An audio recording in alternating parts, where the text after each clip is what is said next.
জিৎ বাবু, PV24 আপনাকে স্বাগত। এবং এই সময়ে আপনারা রাজ্যসভার যে উপনির্বাচনে ভোট গ্রহণ পর্ব চলছে তা বয়কট করেছেন এবং আপনারা ভোট দেবেন না, যেহেতু আপনাদের প্রার্থী নিয়ে আশা করা যাচ্ছিল আপনারা সিপিআইএম প্রার্থীকে ভোট দেবেন, সেদিক থেকে আপনাদের বয়কট একটু যদি ব্যাখ্যামূলকভাবে আপনার প্রতিক্রিয়া ব্যক্ত করেন।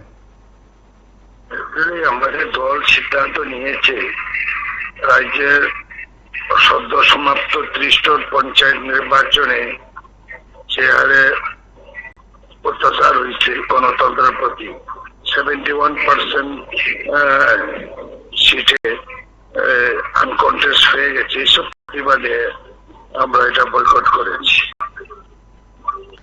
সেদিক থেকে কি সিপিআইএম এর সঙ্গে আপনাদের দূরত্ব, যে কথাগুলো বিভিন্ন সময় শোনা যায় বা সাম্প্রতিক আপনিও একটি সাংবাদিক সম্মেলনে সেই প্রতিক্রিয়া ব্যক্ত করেছেন, তাই দিক থেকে কি সিপিআইএম এর সঙ্গে আপনাদের দূরত্ব আরো বাড়লো? জানি না ভবিষ্যৎ কি হয়, এখন তো আমরা দেখি না। এখানে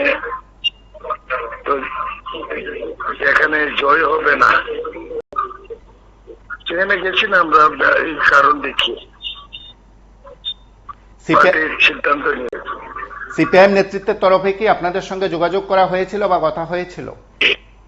না না, আমার সঙ্গে হয়নি, অন্যদের সঙ্গে করতে পারে, আমার সঙ্গে হয়নি। অসংখ্য ধন্যবাদ আপনাকে।